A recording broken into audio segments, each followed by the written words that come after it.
Hello, કેમ છો? Let's decode series જુઓ છો ને? મજા આવે છે?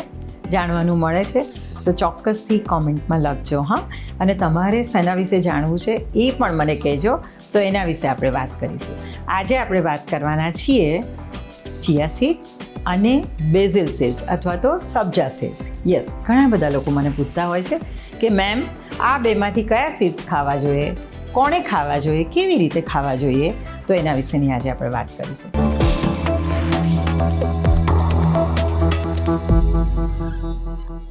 સૌથી પહેલાં બંનેના ડિફરન્સની વાત કરીએ તો એપેરન્ટલી ઓળખવા કેવી રીતે ચિયા સીડ્સ કયા અને બેઝિલ સીડ્સ કયા કે સબ્જા સીડ્સ. બિકોઝ બેઝિલ સીડ ઇન્ડિયામાં થાય છે ને, એટલે એના ઘણા બધા નામ છે. બેઝિલ સીડ્સ છે, સબ્જા સીડ્સ છે, તુકમરિયા છે, રાઈટ. અને ચિયા સીડ્સ જે છે એ મેક્સિકોથી આવે છે, એટલે એનું એક જ નામ છે. ઇન્ડિયામાં પણ એક જ નામ છે. હવે આપણે વાત કરતા હતા કે ફિઝિકલી એપેરન્ટલી એને કેવી રીતે ડિફરન્શિએટ કરવા. તો ચિયા સીડ્સ જે છે એ મલ્ટી કલર હોય છે. તમને યાદ છે ને, એમાં વ્હાઇટ હોય છે, લાઇટ યલો હોય છે, બ્રાઉન કલર હોય છે, ગ્રે કલર હોય છે. આ મિક્સ સીડ્સ જે છે એ છે ચિયા સીડ્સ. એમાં જે વ્હાઇટ હોય ને એ સૌથી મોંઘા હોય છે, પણ માર્કેટમાં બધા મિક્સ કરીને સેલ કરવામાં આવે છે. બીજી બાજુ સબ્જા સીડની વાત કરીએ તો ઇટ ઇઝ ઓલવેઝ બ્લેક કલરના. આપણે કલોંજી વાપરતા હોઈએ છીએ કે બ્લેક તલ વાપરતા હોઈએ છીએ ને, એની નજીકનો અપિયરન્સ એનો હોય છે, એનો દેખાવ એવો હોય છે. એ છે સબ્જા સીડ્સ. અને તમને યાદ કરાવું કે ફાલુદામાં આપણે જે ખાઈએ છીએ ને એ છે તકમરિયા, સબ્જા સીડ્સ અથવા તો બેઝિલ સીડ્સ. આ વાત થઈ એની ઓળખની. હવે વાત કરીએ ન્યુટ્રિશનની. ન્યુટ્રિશન બંનેનું નજીક છે.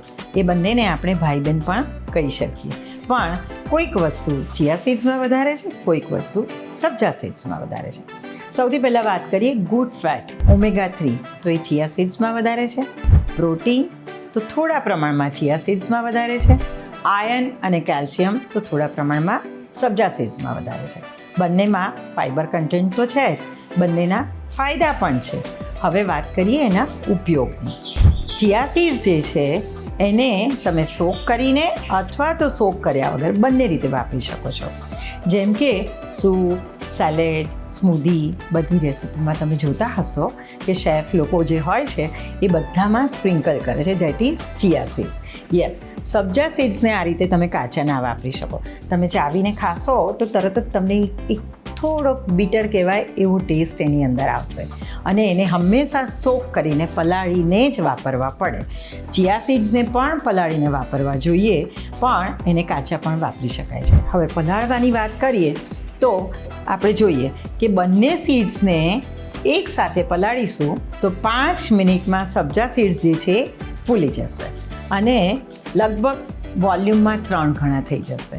ચિયા સીડ્સ છે એને પલળતા કે સોક થતાં કે ફૂલતા લગભગ 15થી 20 મિનિટ મિનિમમ લાગે છે.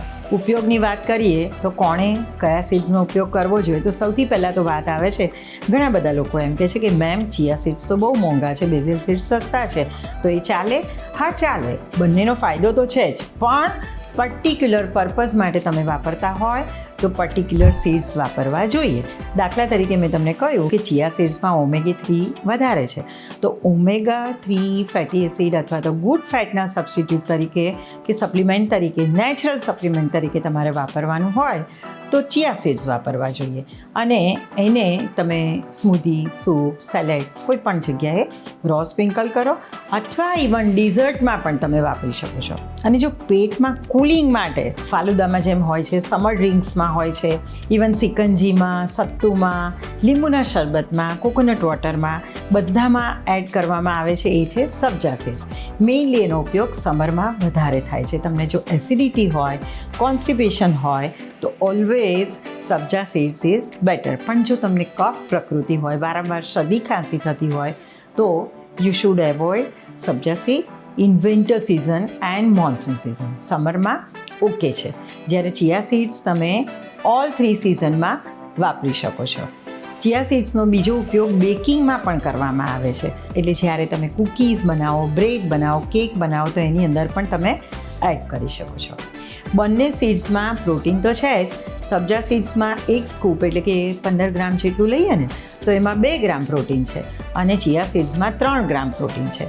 એટલે પ્રોટીન ઇન્ટેક માટે નેચરલ પ્રોટીન તરીકે તમે આનો ઉપયોગ કરી શકો છો. યસ, બાળકોને પણ આપી શકો છો. જે સ્પોર્ટ્સમાં જતા હોય તો એ બાળકોને પણ તમે આને મિલ્કશેકમાં અથવા નાળિયેર પાણીમાં અથવા સ્મૂધીમાં કોઈ પણ રીતે તમે એડ કરી અને આપશો તો ડેફિનેટલી એનો ફાયદો થશે જ. અને બીજી એક વસ્તુ, બંને સીડ્સ પ્રીબાયોટિક તરીકે કામ કરે છે, એટલે કે તમારા ગટના ગુડ બેક્ટેરિયાને ફૂડ પ્રોવાઈડ કરે છે. એટલે તમારે ગટ હેલ્થ માટે પણ કોઈ પણ સીડનો તમે ઉપયોગ કરી શકો છો. આઈ થિંક આટલી ઇન્ફોર્મેશનથી હવે તમને સમજ પડી ગઈ ને કે ચિયા સીડ્સ શું છે અને બેઝિલ સીડ્સ શું છે, કોણે વાપરવા જોઈએ, ક્યારે વાપરવા જોઈએ, કેવી રીતે વાપરવા જોઈએ, રાઈટ? તો ચોક્કસથી જણાવજો આ વિડીયો તમને કેવો ઉપયોગી લાગ્યો. અને હા, ચેનલને લાઈક, શેર, સબસ્ક્રાઈબ કરવાનું ભૂલતા નહીં, જેથી કરીને બીજા પણ ઘણા લોકો સુધી આ ઇન્ફોર્મેશન પહોંચી શકે. Thank you.